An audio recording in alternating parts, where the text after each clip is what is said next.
make masa with me for the wake of my children's teacher's husband who passed I think 2 weeks ago. So she was JD's teacher in Kinder 3, and she was Jemima's teacher when Jemima was in primary 1. So we have developed a very good teacher-parent relationship. So when the wake was approaching, I decided to make masa for them as a northern girlie. I know that growing up in Kaduna State, Zaria to be precise, when there is a bereaved family around you, you cook, you take till the time after burial. So I just practice it as much as I can. For context, I am based in Benue State, Makurdi, Nigeria.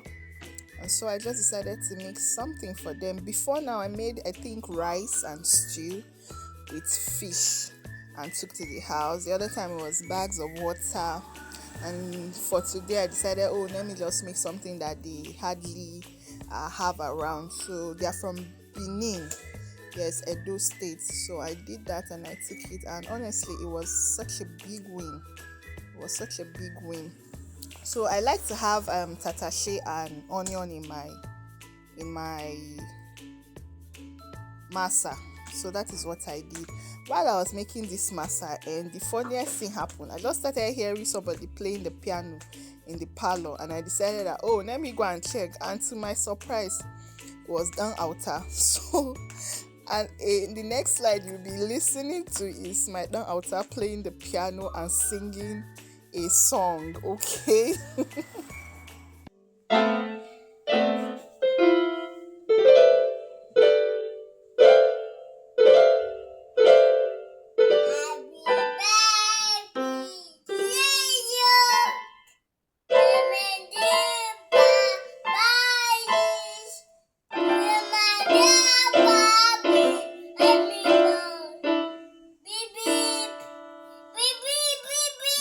Hooray! Hooray! Hooray! So I'm back to the kitchen. Now I'm pouring my sugar, and I think I've poured my already parboiled I parboiled the rice. So I poured it in, I poured sugar. This is my yeast. All this measurement, I'm just using my head. I've never sat down when I want to make masa to do any measurement. So this is my yeast. I put 2 leather, a little salt, and I think we're ready to go and grind. So the mixture is too much for my blender. Yeah, clock it. And I'm sweeping my environment. The fire is already on. I had to go and get a masa pan, the local pan from my pastor's wife, because I don't have a pan. The pan I had used to stick too much, so I just dumped it. So now I'm just sweeping where I'll be making my masa. At almost this point, my phone died, so you might not see the process of me frying the masa. Here I am cleaning the masa pan just to make sure everything is nice and cute. You don't wash masa pan, you just clean it. Then you pray to God against all the germs and diseases. So I'm just cleaning it, then the fire will burn. Now I put small oil so that it will burn off whatever germs and diseases are in it. It's on fire now, and I'm arranging my environment. I love to cook in clean environment as much as I can. This is my mixture. I noticed the consistency was too thick. I added a little water inside.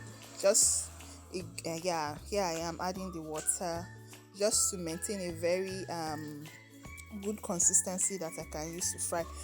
Now the will of God, as they tell me, Holy Spirit, they say stop, I stop, no measurements. So this is just me, and after this I will put the baking powder. Yeah, this is me putting the baking powder just to kill off the sour taste from the fermentation that was caused by the yeast.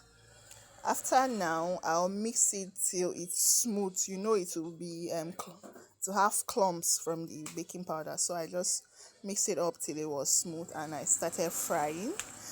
So well, before I started frying, my phone went down. I had to go and charge inside, and I did the frying all through. This is what I took to the house for the funeral or for the wake keep, and that small bowl is what I left for the children. And this is me tasting it. And was it nice? Look how fluffy it was and orangey. And I it was so nice. Clock it. Bye. Thank you very much for watching.